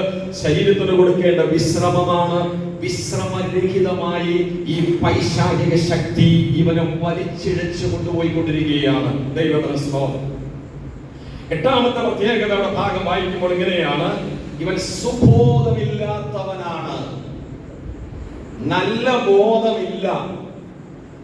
നല്ല ബോധമില്ലാത്തതിന്റെ തെളിവാൻ ഞാൻ എവിടെയാണ് ആയിരിക്കുന്നത് എന്ന് അറിയുന്നില്ല. അറിയുന്നുണ്ടോ? അറിയുന്നില്ല. ഇവൻ എവിടെയാണ് ആയിരിക്കുന്നത്? കല്ലറയിലാണ്. യുവാവോ, ഞാൻ കല്ലറയിലാണോ ആയിരിക്കുന്നത്? ഓടി രക്ഷപ്പെടണം? ഇല്ല. ഞാൻ എന്താണ് ഇങ്ങനെ ഇവിടെ കുത്തിയിരിക്കുന്നത്? ഇല്ല. എന്റെ ശരീരത്തിന് ഉറക്കം കൊടുക്കണം. ഇത്രയും നേരം കരഞ്ഞു, ഇനി മതി, ഇത്ര നേരം പോയി കിടന്ന് ഉറങ്ങാം? ഇല്ല. ഒരു നിലയിലും ഇവന്റെ മനസ്സിൽ എന്തില്ല? പറഞ്ഞ ദൈവമക്കളെ, സുബോധമില്ല. പകലാണോ? സുബോധമില്ല. ഈ രാത്രിയാണോ? സുബോധമില്ല. ഞാൻ എവിടെയാ? സുബോധമില്ല. ഇതെന്റെ ശരീരമാണോ? ഒരു സുബോധമില്ല. ഇതെന്റെ കൈയാണോ? സുബോധമില്ല. ഇതെന്റെ കാലാണോ? സുബോധമില്ല. എന്താ ഏതാ? യാതൊരു സുബോധവും ഇല്ലാതെ ഇങ്ങനെ ഒരു മനുഷ്യ ശരീരം പൈശാചിക ശക്തി ഉള്ളിൽ കയറിയിട്ട് അവിടെ ഇരിക്കുന്നു. ആ ശരീരത്തെ ഉപദ്രവിച്ചു കൊണ്ടിരിക്കുന്നു. യാതൊരു സുബോധവും അവിടെ കാണാനായിട്ട് കഴിയുന്നില്ല. ഒമ്പതാമത്തെ പ്രത്യേകത, ഇവന്റെ പോരായ്മ പരിശുദ്ധാത്മാവിടെ വെളിപ്പെടുത്തിയിട്ടുണ്ട്. നിങ്ങൾ ശ്രദ്ധിച്ച്, വസ്ത്രം ധരിക്കത്തില്ല. ഇവൻ എന്തില്ല? വസ്ത്രവും ഇല്ല. ശരീരത്തിന്റെ നഗ്നത മറയ്ക്കപ്പെടേണ്ടതാ. അല്ലേ? നഗ്നത കാണിക്കുന്നതാണോ മാന്യത? നഗ്നത മറയ്ക്കുന്നതാണോ മാന്യത? നഗ്നത മറയ്ക്കപ്പെടുന്നതാണ് മാന്യത. ഈ കാലഘട്ടത്തിന്റെ പ്രത്യേകത ഞാൻ പല സന്ദർഭങ്ങളിലുള്ള വേദിയിൽ പറഞ്ഞിട്ടുണ്ട്. എല്ലാ പ്രിയപ്പെട്ടവർക്കും അറിയാം. അല്പവസ്ത്രധാരികളുടെ എണ്ണം കൂടിക്കൊണ്ടിരിക്കുകയാണ്. ഇതിങ്ങനെ കൂടി കർത്താവ് വരാൻ താമസിച്ചാൽ ഒരു 5 കൊല്ലം കൂടെ കഴിയുമ്പോൾ, 10 കൊല്ലം കൂടെ കഴിയുമ്പോൾ നമുക്ക് ഓർക്കാൻ പോലും പറ്റത്തില്ല, പുറത്തിറങ്ങാൻ പറ്റത്തില്ല, മനുഷ്യന്റെ മുഖത്ത് നോക്കാൻ പറ്റാത്ത ഒരു സാഹചര്യത്തിലേക്ക് വന്നുകൊണ്ടിരിക്കുകയാണ്. Praise the Lord. പുരുഷന്മാരെക്കാളും കൂടുതൽ സ്ത്രീകളാണ് അല്പവസ്ത്രധാരികളായി വിവിധ കലാപരിപാടികൾ കാണിച്ചുകൊണ്ട് നടക്കുന്നത്. ഒരു പുരുഷൻ ഷർട്ടിട്ടാൽ മാന്യമായിട്ടാണല്ലോ ഇടുന്നത്. ഒരു പുരുഷന്റെ പാന്റിന്റെ കുട്ടിപ്പാന്റായി തീരാത്തത്. അത് കാലിന്റെ കാൽപാദം വരെ മുട്ടുന്ന ഇതല്ലേ ഇടുന്നത്. ഇനി മുണ്ടെടുത്താലും ആ മുണ്ടിന്റെ ഇറക്കം എവിടം വരെ? ആ മുട്ടിന് താഴെ വെച്ച് മുക്കാൽ ഭാഗം മുണ്ടെടുത്തോണ്ട് അതിന് നടക്കുന്നില്ലല്ലോ. സഹോദരിമാരുടെ ഭാഗത്ത് അല്ലെങ്കിൽ പൊതുസമൂഹത്തിന്റെ സ്ത്രീകളുടെ ഭാഗത്ത് എന്തിയെ അവരുടെ പാന്റ് മുകളിലേക്ക് കയറിക്കൊണ്ടിരിക്കുന്നത്? എന്തിയെ ചുരിദാറിന്റെ ബോട്ടത്തിന് ഷേപ്പ് വന്നുകൊണ്ടിരിക്കുന്നത്? ശരീരത്തിന്റെ മുൻപും പിറകുമായിരിക്കുന്ന ഭാഗങ്ങൾ കുറച്ച് വെളിപ്പെട്ട് വന്നുകൊണ്ടിരിക്കുന്നതിന്റെ കാരണം എന്തുകൊണ്ടാണ്? എല്ലാ പ്രിയപ്പെട്ടവരും ഓർത്തോളണം, ആത്മാവ് ശരിയാണെങ്കിൽ കൃത്യമായിരിക്കും. ഒക്കെ അമ്മച്ചി മാത്രമേ സൗകര്യം പറഞ്ഞിട്ടുള്ളൂ, ബാക്കി സൗകര്യങ്ങളുടെ ഭാഗത്ത് ആരും വേണ്ടിയിട്ടില്ലല്ലോ. ഇനിയിപ്പോ നിങ്ങൾ പിണ്ടിയില്ലെങ്കിലും പൊരുത്തപ്പെട്ടില്ലെങ്കിലും എനിക്ക് ഞാൻ പറയാറുണ്ട്, ഇതുകൊണ്ട് ജീവിക്കാൻ ഇറങ്ങിയേക്കുന്ന ഒരാളല്ല ഞാൻ. മനസ്സിലായോ? ഇതുകൊണ്ട് ജീവിക്കാൻ ഇറങ്ങിയേക്കുന്ന ആളല്ല. 10 രൂപ സൗറാഴ്ച കിട്ടിയിട്ടും 100 രൂപ സൗറാഴ്ച കിട്ടിയിട്ട് വേണം റേഷൻ കടയിൽ ചെന്നാൽ അരി മേടിക്കാനും ഉപ്പും മുളകും മേടിക്കാനും. അങ്ങനെ ഒരു ഗതികേട് എന്റെ ജീവിതത്തിലില്ല. ഒരു വഴി മറ്റൊരു വഴി ദൈവം നടത്തും. ദൈവം വിശ്വാസത്തെ ഇന്ന് വരെ ദൈവോത്സവമായി നടത്തും. പണ്ടൊരു ഉപദേശം പറഞ്ഞ പോലെ അയ്യോ ഒരു വലിയത് വറ്റിക്കൊഴുപ്പാണ്. നോ, അരിപ്രസനാണ് അല്ല, ഉപജീവനമാണ് അല്ല, തേജസ്സിന്റെ ആത്മാവിന്റെ ശുശ്രൂഷയാണ്. അങ്ങനെ ഇവിടം വരെ എത്തിയത്. ഇനിയിപ്പോ എത്ര കാലമുണ്ടെന്ന് നിങ്ങൾക്കറിയില്ല. ഇനിയിപ്പോ ചെയ്തതിന്റെ പകുതി പോലും ഇല്ല, ജീവിച്ചതിന്റെ പകുതി പോലും ഉണ്ടാവും. 35 കൊല്ലം ശുശ്രൂഷിച്ചു, ഇനി 35ന്റെ പകുതി കിട്ടും തോന്നുന്നുണ്ടോ? ഇല്ല. അപ്പൊ കുറഞ്ഞുകൊണ്ടിരിക്കുകയായിരുന്നു. അപ്പൊ ഇത്രയും കാലം നിവരിൽ നിന്നാ പോയെങ്കിൽ ഇനി ബാക്കിയുള്ള കാലം നിവരിൽ നിന്ന് പോകാൻ പാടില്ല. സഹോദരൻ, ഇത്രയും കാലം നിവരിൽ നിന്നാ പോയി, ഇനി കുനിയുന്ന കാര്യമല്ലല്ലോ. കർത്താവിന്റെ സന്നിധിയിൽ മാത്രം കുനിഞ്ഞാൽ മതി. ഹല്ലേലൂയ. അപ്പൊ ഞാൻ പറഞ്ഞു വരുന്നതിന്റെ കാരണം പരിശുദ്ധാത്മാവ് വെളിപ്പെടുത്തുന്നത് എന്താണെന്ന് അറിയാമോ? വസ്ത്രം ധരിക്കുന്നതാണ് മാന്യത എന്ന് പറയുന്നത്. മാന്യത എന്ന് പറയുന്നത് കർത്താവിന്റെ സഹോദരൻ, ഇവൻ അശുദ്ധാത്മ ബാധിതനായതുകൊണ്ട് ഈ മനുഷ്യൻ എന്ത് ധരിക്കുന്നില്ല? വസ്ത്രം ധരിക്കുന്നില്ല. അതുകൊണ്ട് എല്ലാ ദൈവമക്കളും ആരാധനാലയത്തിൽ ഈ ചരിത്രം കൊണ്ടുവന്നിട്ട് ഞാൻ പറയുകയാണ്, കർത്താവെ, സുബോധത്തോടുകൂടെ മാന്യമായ വസ്ത്രം ധരിച്ച് സ്ഥലകാല ബോധത്തോടെ മുന്നോട്ട് പോകുവാൻ എന്നെ സഹായിക്കണമേ. ഇതുവരെയും എന്നെ സഹായിച്ചതിനായി സ്തോത്രം. ഏത് വശീകരണം വന്നാലും ആ ഒരു നിലവാരത്തിൽ നിന്ന് ഞാൻ പോകാനിടയാകരുത് എന്ന് സഹോദരന്മാരെക്കാൾ ഉപരിയായി സഹോദരിമാരെ കണ്ണുനീരോടെ പ്രാർത്ഥിച്ചോ. കാരണം നമ്മെ വശീകരിക്കുന്ന പല വിധത്തിലുള്ള കാര്യങ്ങളെല്ലാം വന്നുകൊണ്ടിരിക്കുകയാണ്. ദൈവത്തിന്റെ സഹോദരം, ഹല്ലേലൂയ. ദൈവമായ കർത്താവ് സഹായിക്കട്ടെ. 10ാമത്തെ പ്രത്യേകത എന്താണെന്നറിയാമോ? ഈ മനുഷ്യന്റെ ചരിത്രം നമ്മൾ വായിച്ചു മനസ്സിലാക്കുമ്പോൾ ഈ മനുഷ്യനിൽ നിന്ന് പുറത്തേക്ക് പോയ അശുദ്ധാത്മാക്കൾ എങ്ങോട്ടാ പോയത്? പന്നിയിലേക്കാണ് ചെന്നത്. പന്നിയിലേക്ക് ചെന്നിട്ട് ആ പന്നിയുടെ ഭാവി എന്തായെന്ന് അവിടെ പറയുന്നുണ്ട്. വീർപ്പ് മുട്ടിച്ച് ചത്തു. അപ്പോ യേശു സമയത്ത് വന്നില്ലായിരുന്നു എങ്കിൽ ഈ ലെഗിയോൻ ഈ മനുഷ്യന്റെ അകത്തിരുന്നിട്ട് കുറച്ച് സമയം കൂടെ അല്ലെങ്കിൽ കുറച്ച് നാള് കൂടെ കഴിയുമ്പോൾ ഈ പന്നീനെ വീർപ്പ് മുട്ടിച്ച് കൊന്നതുപോലെ ഇവൻ എന്ത് ചെയ്താന്? വീർപ്പ് മുട്ടിച്ചു കൊല്ലും. വീർപ്പ് മുട്ടിക്കുക എന്ന് പറയുമ്പോൾ അമിതമായി അസ്വസ്ഥതപ്പെടുത്തുക. അമിതമായി അസ്വസ്ഥതപ്പെടുത്തുക. മനസ്സിലായോ? അമിതമായി അസ്വസ്ഥതപ്പെടുത്തിയിട്ട് ഇവനെ കൊന്നെടുക്കും. അവൻ ജീവിപ്പിക്കുന്ന ഈ ആത്മാവല്ല വന്നത്. 10ാമതാ ദുരാത്മാവിന്റെ പ്രത്യേകത അവിടെ പറഞ്ഞിരിക്കുകയാണ്. ഇത് വീർപ്പ് മുട്ടിച്ച് കൊല്ലുന്ന ആത്മാവാണ്. എന്നാൽ കൃപ പ്രാപിച്ച ദൈവമക്കളെ, വീർപ്പി മുട്ടിച്ച് കൊല്ലുന്ന ആത്മാവിനെ അല്ല ദൈവം നമുക്ക് തന്നത്. ജീവിപ്പിക്കുന്ന ആത്മാവ്, ആശ്വാസത്തിന്റെ ആത്മാവ്. ഒന്ന് സ്തോത്രം ചെയ്ത ദൈവത്തെ മഹത്വപ്പെടുത്തിയാണ്. സന്തോഷത്തിന്റെ ആത്മാവ്, സമാധാനത്തിന്റെ ആത്മാവ്, ബലത്തിന്റെ ആത്മാവ്, സാഹോദര്യത്തിന്റെ ആത്മാവ്, അപ്പാപിതാവേ എന്ന് വിളിക്കുന്ന ശക്തിയുടെയും സ്നേഹത്തിന്റെയും സ്വഭാവത്തിന്റെയും ആത്മാവിനാൽ ദൈവം നമ്മെ നിറച്ച ദൈവത്തിന്റെ വിശ്വാസതയ്ക്കായി സ്തോത്രം ചെയ്യുകയാണ്. ഇത്രയും കാര്യം നിങ്ങൾക്ക് മനസ്സിലായോ? ഒരു ഹല്ലേലൂയ പറഞ്ഞാണ്ട്. യേശു വരുന്നതിന് മുമ്പ് ഇതായിരുന്നു സ്ഥിതി. ഈ 10 പോരായ്മയുള്ളപ്പോഴാണ് ആര് വന്നത്? യേശു വന്നത്. എൽവിസ് പ്രസംഗം ഉള്ളിൽ കയറി വീട്ടിൽ ചെല്ലുമ്പോൾ അപ്പ അമ്മയെല്ലാം പറഞ്ഞു കഴിക്കും. മനസ്സിലാക്കും. മോക്ഷകൊണ്ടിരിക്കുമ്പോൾ നമുക്ക് പറഞ്ഞെങ്കിൽ കേൾപ്പിക്കും. അവർക്കറിയാം എന്നാലും മോൻ എത്രമാത്രം ഗ്രഹിച്ചു എന്നുള്ളത്. ഞങ്ങൾ ഈ ചെറുപ്പത്തിൽ വീട്ടിൽ ചെന്ന് കഴിയുമ്പോൾ പറഞ്ഞു കേൾപ്പിക്കണം. ഇല്ലെങ്കിൽ ഉണ്ടല്ലോ ഓരോ അറിയില്ല. പറഞ്ഞു കേൾപ്പിക്കണമെന്ന് പറഞ്ഞാൽ രാവിലെ വിടുന്നത്. ഞാൻ 8 വയസ്സുള്ളപ്പോഴായി ഞങ്ങൾ ഇതിലേക്കൊക്കെ വരുന്നത്. ഓള തീർന്നിട്ട് ഞങ്ങൾ ഇങ്ങനെ ഭാഷ മുഖത്തേക്ക് തന്നെ നോക്കിക്കൊണ്ടിരുന്നു. ഇത് ചിലപ്പോൾ പറഞ്ഞു കേൾപ്പിക്കണം. എന്നാലും പിന്നെ കളിക്കാൻ പോകുന്നതിന് മുമ്പ് ചോറൊക്കെ കൊണ്ട് കഴിഞ്ഞ് അല്ലെങ്കിൽ ചോറ് കൊണ്ടുവന്ന സമയത്ത് അല്ലാതെ പറഞ്ഞു കേൾപ്പിച്ചാലാണ് പിന്നെ കളിക്കാൻ പോകാൻ പിന്നെ അനുവാദമുള്ളൂ. അല്ലെങ്കിൽ ഞായറാഴ്ചത്തെ പ്രസംഗം പറഞ്ഞു കേൾപ്പിച്ചില്ലെങ്കിൽ ഞായറാഴ്ച പിന്നെ കളിയില്ല, എന്നാ നീ അവിടെ ഇരുന്നോളാൻ പറയും. ഇരിക്കാൻ പറഞ്ഞാൽ അവിടെ ഇരുന്നോണ്ട് അടിക്കേണ്ട വീട് അറിയും, പിന്നെ ചടി പോകാനൊന്നും പറ്റുന്നില്ല. അന്നത്തെ ക്രമം അങ്ങനെയാണ്, ഇന്നത്തെ ക്രമം പോലെയല്ല. ഇന്നിപ്പോ ഞാൻ ആദ്യം പറഞ്ഞതുപോലെ അപ്പനെ ഇരുത്തുന്ന തലമുറ, അമ്മയെ ഇരുത്തുന്ന തലമുറ, പാസ്റ്ററെ ഇരുത്തുന്ന തലമുറ. അന്നങ്ങനെയല്ല. അപ്പനും അമ്മയുടെ ചിലപ്പോൾ മക്കൾ ഇരിക്കണം എന്ന് പറഞ്ഞാൽ അവിടെ ഇരിക്കും. അന്നത്തെ കാലം അങ്ങനെയാണ്. ഇന്നിപ്പോ കാലം മാറി. അപ്പൊ ഈ 10 വിധ പോരായ്മകൾ അവിടെ വെളിപ്പെട്ടിരിക്കുകയാണ്. ഈ സന്ദർഭത്തിലാണ് യേശുവിന്റെ സാന്നിധ്യം അവരുടെ മേൽ കടന്നു വന്നത്. ദൈവത്തിന് സ്തോത്രം. ഞാൻ കുറിവാക്യം നിങ്ങൾ ഒന്നുകൂടെ നോക്കിക്കേ. കുറിവാക്യം ഒന്നുകൂടെ നോക്കിക്കേ. കർത്താവ് തന്റെ കരുണയാൽ നിനക്ക് ചെയ്തത് എന്തൊക്കെയാണ് എന്ന് നീ വീട്ടിൽ ചെന്നിട്ട് എന്ത് ചെയ്യണം? പറയണം, പ്രസ്താവിക്കണം. ഇനി നമ്മുടെ സന്ദേശത്തിന്റെ പ്രസംഗത്തിന്റെ 2ാമത്തെ ഭാഗം, കർത്താവ് തന്റെ കരുണയാൽ ഈ മനുഷ്യനെ ചെയ്തത് എന്തൊക്കെയാണ്. 4 പ്രത്യേകതകൾ മാത്രമേ ഞാൻ പറയുന്നുള്ളൂ. ഒത്തിരി കാര്യങ്ങൾ അവിടെ സംഭവിച്ചിട്ടുണ്ട്. അക്കമിട്ടതും അത് വായിച്ച് ധ്യാനിച്ച് ഒരു പഠന വിഷയമായി മണിക്കൂറുകൾ ആ വിഷയം വെച്ച് പ്രാർത്ഥിച്ചു കഴിഞ്ഞാൽ പരിശുദ്ധാത്മാവ് നൂതനമായ ചിന്തകൾ നമ്മുടെ ഉള്ളിലേക്ക് കൊണ്ടുവരും. വെറുതെ വായിച്ചു വിട്ടിട്ട് കാര്യമില്ല. അത് തുറന്നു വെച്ച് അവിടെ നമ്മൾ സമയം മാറ്റി വെച്ചിട്ട് പരിശുദ്ധാത്മാവേ എന്നോട് സംസാരിക്കണമേ എന്ന് പറഞ്ഞാൽ കൃത്യമായി ദൈവശബ്ദം നമുക്ക് അവിടെ കേൾക്കാനായിട്ട് കഴിയും. ദൈവത്തിന്റെ സ്തോത്രം. ഞാൻ അതിൽ നിന്ന് ഏറ്റവും ചുരുങ്ങിയ സമയം തീർന്നല്ലോ. 4 കാര്യം പറയാൻ കർത്താവ് ചെയ്ത ആ 4 കാര്യങ്ങൾ 5ാമത്തെ വാക്യത്തിൽ നമ്മൾ അത് വായിച്ചിട്ടില്ലെങ്കിലും ഞാൻ നിങ്ങളോട് പറഞ്ഞതാണ്. രാവും പകലും മനുഷ്യൻ നിലവിളിച്ചുകൊണ്ടിരുന്ന മനുഷ്യനാണ്, അല്ലേ? അപ്പൊ കർത്താവ് ചെയ്ത 1ാമത്തെ കാര്യം അവനെ നിലവിളി മാറ്റി കൊടുത്തു. ഒരു കാലിലെ പറഞ്ഞ ദൈവത്തെ മഹത്വപ്പെടുത്തിയാണ്. സഹോദരൻ, യേശു വരുന്നതിന് മുമ്പ് അവനെ എപ്പോഴും നിലവിളിച്ചുകൊണ്ടിരുന്നവനാ. ഇപ്പൊ യേശുവിന്റെ ഇടപെടൽ ഉണ്ടായപ്പോൾ അവന്റെ നിലവിളി മാറി. ദൈവം താൻ അവരുടെ കണ്ണിൽ നിന്ന് കണ്ണുനീരെല്ലാം തുടച്ചു കളയും. ഇനി ദുഃഖമില്ല, ഇനി മുറവിളിയില്ല. ഏതേത് വിഷയത്തിന്മേലാണ് നിങ്ങൾ കരയുന്നത് എന്ന് പോലും പരിശുദ്ധാത്മാവ് ആരാധനാലയത്തിൽ ദൂറ് നൽകി തരികയാ. ആർക്കും നിങ്ങളുടെ കണ്ണുനീര് മാറ്റാൻ കഴിയത്തില്ല, നിലവിളി മാറ്റാൻ കഴിയത്തില്ല.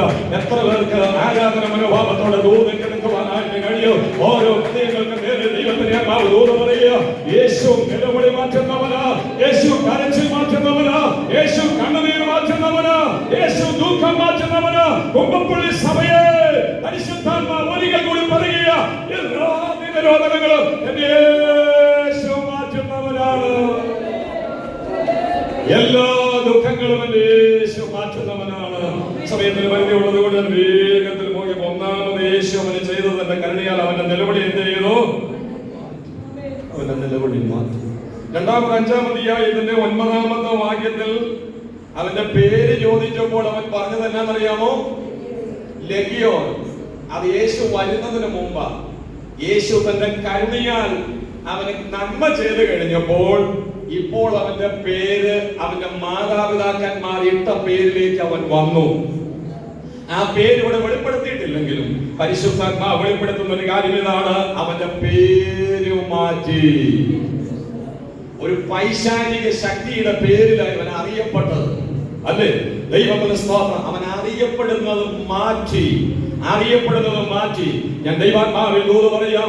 1 യോഹന്നാന്റെ ലേഖനം 3-ാം അധ്യായത്തിന്റെ 1-ാമത്തെ വാക്യം നിങ്ങൾ കാണാപ്പാടം ഓർത്ത് കാൺമീൻ ദൈവമക്കളെന്ന് വിളിക്കപ്പെടുവാൻ പിതാവ് നമുക്ക് എത്ര വലിയ സ്നേഹം നൽകി. ദൈവത്തിന് നന്ദിയോടെ സഹോദരൻ, കുമ്പപ്പള്ളി സഭയുടെ ആരാധനാലയത്തിൽ വന്നിരിക്കുന്ന ഓരോരുത്തരും ഓർക്കുക, നാം ദൈവമക്കളാണ്. ആരാ നമ്മുടെ പേര് മാറ്റിയത്? ദൈവമാണ്. IPC-യിലേക്ക് വന്നു. IPC-യുടെ പ്രസിഡന്റ് പറയുന്നു, ഇനി മുതൽ ചാണ്ടിക്കുഞ്ഞ് ഇനി മുതൽ ദൈവത്തിന്റെ കുഞ്ഞ്. ബിജുബി തോമസ് ഇനി മുതൽ ദൈവത്തിന്റെ കുഞ്ഞ്. അല്ല, പ്രസ്ഥാനമല്ല നമ്മുടെ പേര് മാറ്റിയത്, പാസ്റ്ററുമല്ല നമ്മുടെ പേര് മാറ്റിയത്, സഭയുമല്ല നമ്മുടെ പേര് മാറ്റിയത്, നമ്മുടെ വീണ്ടെടുപ്പുകാരൻ നമ്മുടെ പേര് മാറ്റി. പിന്നെ ഇതൊക്കെ തെരഞ്ഞെടുത്തത് ഒരു കൂട്ടായ്മയും ദൈവരാജ്യത്തിലേക്കുള്ള മാർഗമാണല്ലോ. ആത്മീയമായിട്ടൊന്ന് വളരണമല്ലോ, ഒരു നല്ല സമൂഹത്തോട് ചേർന്ന് നിൽക്കണമല്ലോ എന്നുള്ള പരമാർത്ഥതയോടുകൂടെ ദൈവരാജ്യത്തിലേക്കുള്ള ഈ യാത്രയിൽ ഇതിനോട് ചേർന്ന് നിൽക്കുന്നു. അത്രയേ ഉള്ളൂ. ഇതിലപ്പുറമായിട്ട് വേറെ ഒന്നുമില്ല. പക്ഷെ നമ്മുടെ വീണ്ടെടുപ്പുകാരൻ, നമ്മുടെ രക്ഷകനും നമ്മുടെ ജീവിതത്തിന്റെ എല്ലാം നമ്മുടെ കർത്താവ് ഇത് ഉള്ളിന്റെ ഉള്ളിൽ എപ്പോഴും ഓർത്തിരുന്നോളണം. സമൂഹത്തിന് മാറ്റം വരും, സഭയ്ക്ക് മാറ്റം വരും, വിശ്വാസ സമൂഹത്തിന് മാറ്റം വരും, ശുശ്രൂഷകന്മാർക്ക് മാറ്റം വരും. നമ്മൾ ചിന്തിക്കാത്ത തലങ്ങളിലൂടെ സാഹചര്യങ്ങൾ കടന്നു പോകും, നമ്മുടെ ഇഷ്ടങ്ങൾക്ക് എതിരായി കാര്യങ്ങൾ സംഭവിക്കും. അപ്പോഴും നമ്മൾ ഓർക്കേണ്ട കാര്യം ഇതാണ്, എന്റെ പേര് മാറ്റിയതിന് കർത്താവാണ്. ഞാനൊരു കാര്യം കൂടി പറയാം. സ്വർഗത്തിൽ ചെല്ലുമ്പോൾ ഈ പേരൊന്നുമല്ല, സ്വർഗത്തിൽ അറിയപ്പെടുന്ന വേറൊരു പേരുണ്ട്. ആ പേര് വെളിപ്പെടുത്തിയിട്ടില്ല. എത്ര പേരാണെന്ന് അറിയാമോ? വീട്ടിലിട്ട പേര്, മോനെ, കുട്ടി, അല്ലെങ്കിൽ ഇങ്ങനെ പല പല പേരുകളിലൊക്കെ നമ്മൾ അറിയപ്പെടുന്നത്. ഔദ്യോഗിക നാമം തെക്കനാട്ടിലേക്ക് ചെന്ന 2 പേരാണ്. ഒഫീഷ്യൽ നാമം തന്നെ, അതുപോലെ തന്നെ വീട്ടിൽ വിളിക്കുന്ന വിളിപ്പേര്. തെക്കനാടുകളിലെല്ലാം, വടക്കൻ തിരുവിതാംകൂറിലാണ് പിന്നെ എല്ലാ ആളുകൾക്കുമില്ല. പക്ഷെ തെക്കൻ തിരുവിതാംകൂറിൽ എല്ലാ പുരുഷന്മാർക്കും എല്ലാ സ്ത്രീകൾക്കും 2 പേരാണ് വീട്ടിലൊന്ന് ഔദ്യോഗികമായിട്ട് അറിയപ്പെടുന്നത്. ദൈവത്തിന് സ്തോത്രം. പിന്നെ സഭയിലേക്ക് വന്നു കഴിഞ്ഞാൽ നാം പിന്നെ ബഹുമാനാർത്ഥം എല്ലാവരെയും ഒരു അമ്മാമ്മ പേരായിട്ടോ ഒരു അച്ചായൻ പേരായിട്ടോ അല്ലെങ്കിൽ പിന്നെ ഒരു ആന്റി പേരും കൂടി ഒക്കെ അങ്ങോട്ട് ചേർത്ത് ബഹുമാനപൂർവ്വം അവരെ വിളിക്കുന്നു. എന്നാൽ ഈ ഒരു അച്ചായനും ഒരു ആന്റിയും ഒരു അമ്മാമ്മയുടെ പേരും അല്ല അറിയപ്പെടുന്നത്. വെളിപ്പാട് പുസ്തകം വായിക്കുമ്പോൾ നമുക്ക് കാണാൻ കഴിയുന്നത്, വെള്ളക്കല്ലിന്മേൽ എഴുതിയ ആർക്കും അറിയാൻ പാടില്ലാത്ത ഒരു പേര് ഞാൻ അവരെ കൊടുത്തു. ഒരു കാലത്തെ മഹത്വപ്പെടുത്തിയാണ് ദൈവത്തിന് പറയാം. ബിജോബി തോമസ് സ്വർഗത്തിൽ ചെല്ലുമ്പോൾ ബിജോബി തോമസ് ആയിട്ടല്ല അറിയപ്പെടുന്നത്. ഇവിടെ എന്റെ അപ്പൻ തോമസും അമ്മ ശോശാമ്മയും കൂടെ ചേർന്നിട്ട പേരാ ബിജു. വീട്ടുപേര് വള്ളിക്കാട്ടില് അപ്പന്റെ പേര് തോമസും ചേർന്നിരിക്കുന്നു. മോന്റെ പേര് എബ്രഹാം എന്നിട്ടു. എന്നാ വലിയപ്പന്റെ പേര് കിടക്കുന്ന എബ്രഹാം തോമസ് ബിജു. ഇതൊന്നും അല്ല ഇവിടെ അറിയപ്പെടുന്നത്. ദൈവത്തിന് സ്തോത്രം. സ്വർഗസ്ഥനായ പിതാവ് ഒരു പേര് വെച്ചിട്ടുണ്ട്. അല്ലെങ്കിൽ ദൈവത്തെ മഹത്വപ്പെടുത്തിയാണ് ആ പേരിൽ ആ രാജ്യത്ത് അറിയപ്പെടുന്നത്. ഇതിവിടെ അറിയപ്പെടാൻ വേണ്ടിയാണ് ഈ പേരെന്ന് പറയുന്നത്. കർത്താവിന്റെ സ്തോത്രം. അവന്റെ നിലവിളി മാറ്റി. രണ്ടാമത് എന്ത് ചെയ്യുന്നറിയാമോ? അവന്റെ പേരൊക്കെ മാറ്റി.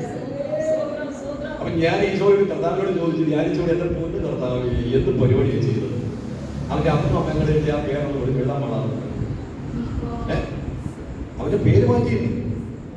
ലഘിയവൻ എന്നുള്ള പേര് ആകുന്നതിന് മുമ്പ് അവൻ അന്ന് ഇട്ടിരുന്ന ഒരു പേരുണ്ടല്ലോ, വീട്ടിട്ടല്ലേ വന്ന് തന്ന പിന്നെ വീട്ടിലെ പേരെന്നെ കുറിച്ച് വെക്കാൻ ദൈവം കുറിച്ചു. മോനെ അതിന്റെ വെളിപ്പെടുത്തണ്ട, അത് സ്വർഗത്തിൽ ചെല്ലുമ്പോ ദൈവം വെളിപ്പെടുത്തും. അപ്പൊ പേര് മാറ്റി. മൂന്നാമത്തെ പ്രത്യേകത എന്താണെന്നറിയാമോ? അവന്റെ നഗ്നത മാറ്റി. വീട്ടിലിരിക്കുന്നവരെ നിങ്ങളൊന്ന് ഭാവനയെ കണ്ടേ. വീട്ടിട്ട് എല്ലാം പറഞ്ഞില്ല, തുണിയില്ലാതെയാണോ അവനോട് വീട്ടിലേക്ക് വിടുന്നത്? അല്ല, യേശു വരുന്നതിന് മുമ്പ് അവൻ തുണി കൊടുക്കത്തില്ലായിരുന്നു. യേശു വന്ന യേശുവിന്റെ രൂപാന്തരം അവനിൽ വന്നു കഴിഞ്ഞപ്പോൾ അവൻ വസ്ത്രം ധരിച്ചു.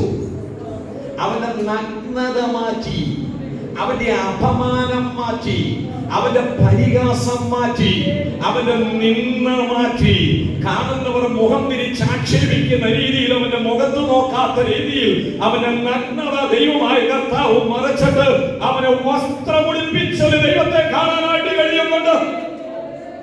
ദൈവസ്നേഹത്തിന്റെ ആഴങ്ങളാണ് അവിടെ കാണാൻ കഴിയുന്നത്. ദൈവത്തിന്റെ സ്തോത്രം എന്ന് പറഞ്ഞാൽ നഗ്നത മാറ്റി എന്ന് പറഞ്ഞാൽ നിങ്ങൾ ഇത്ര ഓർത്താൽ മതി. അവന്റെ അപമാനം മാറ്റി. രക്ഷിക്കപ്പെടുന്നതിന് മുമ്പ് എന്തെല്ലാം അപമാനങ്ങളായിരുന്നു, എന്തെല്ലാം ആക്ഷേപങ്ങളായിരുന്നു. എന്നാൽ ദൈവത്തിന്റെ സ്തോത്രം നമ്മെ മാന്യരാക്കിയ ഒരു ദൈവസ്നേഹമുണ്ട്. ഒന്നുകൂടി കലവന്റെ കർത്താവിനെ സ്തോത്രം ചെയ്താൽ നമ്മെ മാനപാത്രമാക്കിയ, നമ്മെ ശ്രേഷ്ഠമാക്കിയ, നമ്മെ കരുണാപാത്രമാക്കിയ ദൈവകൃപയുടെ വ്യാപാരത്തെ ദൈവത്തിന്റെ സ്തോത്രം. എന്റെ വീട് മാറ്റി. മുമ്പ് അവന്റെ വീട് ഏതായിരുന്നു? കല്ലറ, സെത്തേരി, കല്ലറ. ദൈവത്തിന്റെ സ്തോത്രം. ഇപ്പൊ അവന്റെ വീട് പുതിയ വീടാണ്, അല്ലേ? അവന്റെ വീട് ഒരു നല്ല വീടാണ്. ദൈവത്തിന്റെ സ്തോത്രം. അവന്റെ താമസം മാറ്റി. വീട് എന്തിനെ കാണിക്കുന്നു? താമസം മാറ്റി. അവൻ വസിക്കുന്ന ഇടം മാറ്റി. ദൈവത്തിന്റെ സ്തോത്രം. ഹല്ലേലൂയ. രക്ഷിക്കപ്പെട്ട ദൈവമക്കൾ ഓർക്കുക, ദൈവമായ കർത്താവ് നമുക്ക് നൽകി തന്നിരിക്കുന്ന കൂട്ടായ്മ. ഞാൻ എപ്പോഴും പറയാറുണ്ട്, ദൈവസഭ എന്ന് പറയുന്നത് ദൈവമക്കളുടെ ആത്മീയ ഭവനമാണ്. എത്ര പേർക്ക് സ്വന്തം ചെയ്യാനായിട്ട് കഴിയും?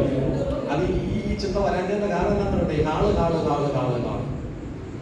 എല്ലായിടത്തും ഞാൻ പറഞ്ഞിട്ടുണ്ട്. പാസ്റ്റർമാര് പോലും കഴിഞ്ഞിടയ്ക്ക് യോഗം ചെന്നപ്പോൾ 40 കൊല്ലം ശുശ്രൂഷ പരിചയമുള്ള ഒരു വലിയ ഭാഷ എഴുന്നേറ്റ് പറയാ, ഞങ്ങളുടെ നാളിൽ പുതിയ ആത്മാക്കൾ വരാൻ വേണ്ടി പ്രാർത്ഥിക്കുക. ഞാൻ പ്രായം പോലും നോക്കാതെ ആ മനുഷ്യനോട് പറഞ്ഞു, എന്റെ ഭാഷ എന്ത് മോശം കേടായത്. എന്നാ കാണാം, എന്നാ കല്യാണം ഉണ്ടാവും, എന്നാ സർക്കസ് കാണാം, ചെസ് കാണാം, ഫുട്ബോൾ കാണാം, ആരാധനാലയം എന്ന് പറയാം. ഇവിടെയുള്ള നാട്ടുകാർ, സമുദായക്കാർക്ക് അവർക്ക് അവരുടെ ആരാധനാലയങ്ങളെ കുറിച്ചൊരു ബഹുമാനം വലിയ. പെന്തിക്കോസുകാർക്ക് എന്നാ ഇതില്ലാതെ പോയത്?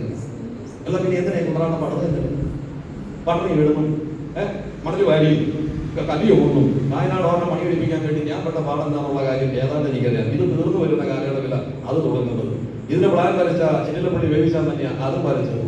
മനസ്സിലായോ? ഇതിന് 80 അടി നീളം, അതിന് 70 അടി നീളം, ഇതിന് 30 അടി വീതി, അതിന് 25 അടി വീതി. എന്തുമാത്രം വേദനയോടെ കിടന്ന് അനുഭവിച്ചെന്നറിയണം.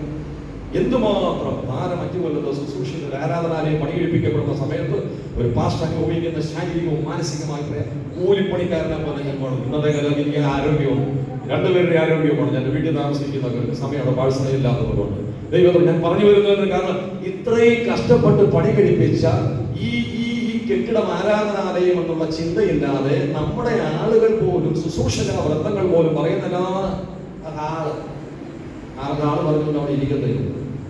എന്നാൽ ഇത് ആരാധനാലയമായിട്ട് നമ്മുടെ ഉള്ളിലേക്ക് കയറണം. നാം ജനിച്ചു വളർത്തപ്പെട്ട നമ്മുടെ വീട് കഴിഞ്ഞാൽ നമ്മുടെ രണ്ടാമത്തെ വീടാണ്, രണ്ടാമത്തെ ഭവനമാണ് ദൈവസഭ.